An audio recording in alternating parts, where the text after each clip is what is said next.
Municipal ఎన్నికల counting కు count down మొదలైంది. వరంగల్ ఉమ్మడి జిల్లాలోని 12 మున్సిపాలిటీల్లో పోలింగ్ ప్రశాంతంగా నిర్వహించిన అధికార యంత్రాంగం ఇప్పుడు కౌంటింగ్ కు కట్టుదిట్టమైన ఏర్పాట్లు చేపట్టారు.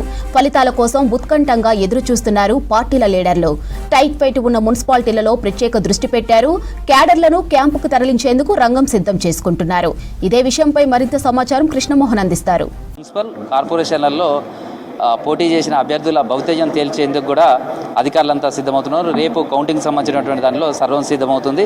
కౌంటింగ్ ఎట్లా జరుగుతుంది, పోస్టల్ బ్యాలెట్ను ఏ విధంగా లెక్కిస్తారు, అదేవిధంగా ఇవంతా కూడా బ్యాలెట్ పేపర్ ప్రకారమే ఎన్నికలు జరిగిన నేపథ్యంలో వాటిని కౌంటింగ్ ఎట్లా చేస్తారు, ఎన్ని టేబుల్స్ వేస్తారు, ఏ విధంగా ఈ కౌంటింగ్ జరుగుతుంటుంది అనే దానికి సంబంధించి ప్రస్తుతం అయితే ఇప్పటికే అధికారులకు అనేక సార్లు శిక్షణ ఇచ్చారు. సేమ్ టైంలో ఇప్పుడు మాక్ కౌంటింగ్ సంబంధించి కూడా జరుగుతుంది. మనం నర్సంపేట మున్సిపల్కి సంబంధించినటువంటి కౌంటింగ్ కేంద్రం ఉన్నాం. ఇక్కడ చూడొచ్చు, సిబ్బంది అంతా కూడా ఇప్పటికే శిక్షణ తీసుకున్నారు. వాళ్ళంతా కూడా ఇక్కడికి వచ్చినటువంటి సిబ్బందికి వాళ్ళకు మాక్ కౌంటింగ్ చేస్తున్నారు. అంటే కౌంటింగ్ సమయంలో ఎలాంటి ఇబ్బందులు తలెత్తకుండా ఏ విధంగా జాగ్రత్తలు తీసుకోవాలి, ప్రతి ఓటు చాలా వాల్యుబుల్ ఉంటుంది. తర్వాత ఒక్కొక్కసారి గెలుపు ఓటములకు సంబంధించి కూడా ఒక్క ఓటే చాలా కీలకంగా ఉంటుంది. కాబట్టి కౌంటింగ్ సందర్భంగా ఏ విధంగా వ్యవహరించాలి, ఏ విధంగా కౌంటింగ్ సజావుగా పూర్తి చేయాలి, ఇవన్నిటికి సంబంధించి కూడా ప్రస్తుతం మాక్ కౌంటింగ్ కూడా నిర్వహిస్తున్నారు. సిబ్బందికి అనేక సూచనలు చేస్తున్నారు. ఒకవేళ కౌంటింగ్ సందర్భంగా కూడా ఎలాంటి డౌట్స్ వస్తాయి, ఏ విధంగా దాన్ని చేయాలి, తర్వాత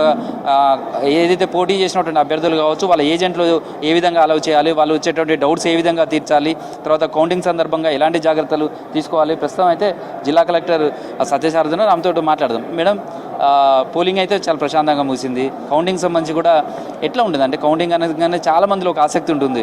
మామూలు అయితేనేమో ఈవీఎంలు అయితేనేమో చాలా తొందరగా వస్తాయి. బ్యాలెట్ అనేసరికి వాళ్ళు టేబుల్స్ ఎట్లా ఉంటాయి, తర్వాత ఇవి ఎట్లా ప్రాసెస్ ఉంటుంది, మొత్తం కౌంటింగ్ ప్రాసెస్ ఎట్లా ఉంటుంది madam? Counting process as per the regular షెడ్యూల్స్లో ఇప్పుడు మనం ఈవీఎంస్లో ఎలా చూస్తామో అదే ఉంటుంది. ఓన్లీ ఇక్కడ పేపర్ ఉంటుంది అంతే మనకి డిఫరెన్స్. బట్ అదర్వైజ్ మనకి ఎట్లా అయితే కౌంటింగ్ పర్సనల్ ఉంటారు, కౌంటింగ్ సూపర్వైజర్, తర్వాత ఇక్కడ ఓన్లీ వాటిని పేపర్స్ని మిక్స్ చేసేదానికి ఒక డ్రమ్ ఇన్ఛార్జ్, తర్వాత ఆర్ఓ ఏఆర్ఓ వీళ్ళిద్దరు కూడా ఉంటారు. సో ఇప్పుడు వర్ధన్నపేట అండ్ నర్సంపేట 2 మున్సిపాలిటీస్కి గాను మనము we're ready for the entire thing. Just only ఒక మాక్ ఎక్సర్సైజ్ లాగా చేసుకుంటాం. సో ఎన్ని టేబుల్స్ ఉంటాయి? అంటే మేము ఓట్లను బట్టి ఉంటుందా, లేకపోతే ఒక వార్డు అంటే ఒక్కటేసారి ఎన్ని వార్డులకు సంబంధించిన ఫలితాలు వస్తాయి, తర్వాత కౌంటింగ్ ఎట్లా ఉంటుంది? మనకి నర్సంపేటలో 10 ఆర్ఓస్ ఉన్నారండి. సో 10 టేబుల్స్ ఉన్నాయి. సో ఈచ్ వార్డు మనకి 2 రౌండ్స్లో జరుగుతుంది. సో అకార్డింగ్లీ మనకి 30 వార్డ్స్ ఉన్నాయి. సో టోటల్ 6 రౌండ్స్లో ఎంటైర్ మున్సిపాలిటీ కౌంటింగ్ అనేది కంప్లీట్ చేస్తాము. సిమిలర్లీ వర్ధన్నపేటలో మనకి 12 వార్డ్స్ ఉన్నాయి. సో అక్కడ 4 ఆర్ఓస్ ఉన్నారు. సో వాళ్ళు కూడా 6 రౌండ్స్ వేసుకుంటే వాళ్ళు 4 ఇంటూ 3 అంటే 12 వార్డ్స్ కంప్లీట్ చేస్తారు. సో టోటల్ ఈ ప్రతి ప్లేస్లో 6 రౌండ్స్లో కంప్లీట్ చేస్తాము. మేము ఇలా ప్లాన్ చేసుకునేదానికి రీజన్ ఏంటంటే కాంట్రవర్సీ లేకుండా, స్మూత్గా, కాన్సన్ట్రేటెడ్గా, కన్ఫ్యూజన్ లేకుండా, at the same time speed maintain చేస్తూ క్విక్గా రిజల్ట్ ఇచ్చేదానికే ఏర్పాట్లన్నీ చేసుకున్నాం. సో కౌంటింగ్ సంబంధించి ఏజెంట్లు వస్తుంటారు, వాళ్ళ అభ్యర్థులు పోటీ చేసిన వాళ్ళు కానీ కౌంటింగ్ వరకు ఎవరి వరకు రావడానికి ఉంటుంది, తర్వాత వాళ్ళకి ఎట్లాంటి గైడ్ లైన్స్ ఉంటాయి, తర్వాత మీ కౌంటింగ్ సంబంధించిన సిబ్బందికి కూడా ఎట్లాంటి రూల్స్ ఉంటాయి? కౌంటింగ్ స్టాఫ్ ఆల్రెడీ డిప్లాయిడ్ ఉన్న వాళ్ళకి ఐడి కార్డ్స్ ఉన్నాయి. బట్ ఏజెంట్స్ కానీ లేదా కంటెస్టెంట్స్ కానీ వాళ్ళకి as per the rules different entry point ఉంది, వేర్ వాళ్ళు బ్యారికేడింగ్కి అవతల వైపు నుంచి వాళ్ళు మొత్తము చూసే అవకాశం ఉంది. అండ్ ఓన్లీ పాసెస్ ఉన్న వాళ్ళకే ఎంట్రీ ఉంటుంది. ఇదంతా భద్రతా వలయంలో ఉంటుంది. So almost near to 150 police personnel ఇక్కడ మొత్తం దీనిని మానిటర్ చేస్తూ ఉంటారు.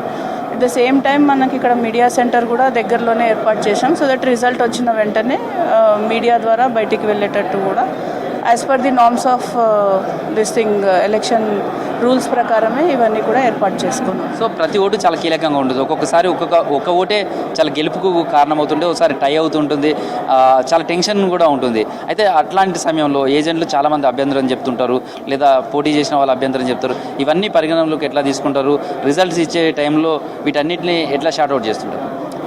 అంటే యాజ్ పర్ ది నార్మ్స్ ప్రతి చిన్న విషయం కూడా మనకిచ్చే హ్యాండ్బుక్లో ఉంటుంది. హ్యాండ్బుక్ ఆఫ్ ఆర్ఓలో అందరూ ఎవరైతే రిటర్నింగ్ ఆఫీసర్స్ ఉన్నారో వాళ్ళు ప్రాపర్గా ట్రైన్ అయి ఉన్నారు. సో ఎలాంటి టెన్షన్కి గురి కాకుండా ఎలాంటి సిచ్యువేషన్ అన్నా వాళ్ళు హ్యాండిల్ చేసేదానికి ఎక్విప్డ్ ఉన్నారు.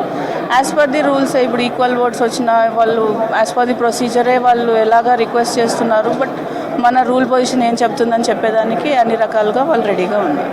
ప్రధాన పార్టీలకు సంబంధించిన నేతలంతా కూడా తలమునకని ఉన్నారు. వాళ్ళ అంచనాలు వేసుకుంటున్నారు, లెక్కలు వేసుకుంటున్నారు. వాళ్ళ లెక్కలకు తగ్గట్టుగా రేపు ఫలితాలు వస్తాయా, ఫలితాల అనుగుణంగా అవసరమైతే క్యాంపు రాజకీయాల కోసం కూడా వాళ్ళంతా సన్నద్ధమవుతున్నారు. దానికి సంబంధించినటువంటి ఇన్ఛార్జీలను కూడా నియమించుకున్నారు. మొత్తంగా నిశితంగా పరిశీలిస్తున్నారు. ఈ మున్సిపాలిటీలలో బాగా వేసేందుకు, పట్టు నిలుపుకునేందుకు వచ్చిన ఫలితాలను ఏ విధంగా ఉంటాయి, పట్టు నిలుపుకోగలుగుతామా అనే ఉత్కంఠ అయితే ప్రధాన రాజకీయ పార్టీలో ఉంది, పోటీ చేసినటువంటి అభ్యర్థుల్లో ఉంది. సేమ్ టైంలో ఆయా పట్టణాలకు సంబంధించినటువంటి ప్రజల ఓటర్లలో కూడా ఉంది. ఎవరు మా మున్సిపల్ని పాలించబోతున్నారు, ఎవరు పాలకవర్గంగా రాబోతున్నారు అనే దానికి మాత్రం ఉత్కంఠ ఉంది. ప్రధానంగా చూస్తే ములుగు కావచ్చు, స్టేషన్ గన్పూర్ ఈ రెండు కొత్తగా మున్సిపల్గా ఏర్పడాయి. మొదటిసారి ఎన్నికలు జరుగుతున్న నేపథ్యంలో తొలి పాలకవర్గం ఎవరు రాబోతున్నారనే ఆసక్తి కూడా అక్కడ కనిపిస్తుంది. ఇది ప్రస్తుతం కౌంటింగ్ సంబంధించినటువంటి ఏర్పాట్లు. Video journalist Dashrath, Krishnamohan, B6 news, Warangal.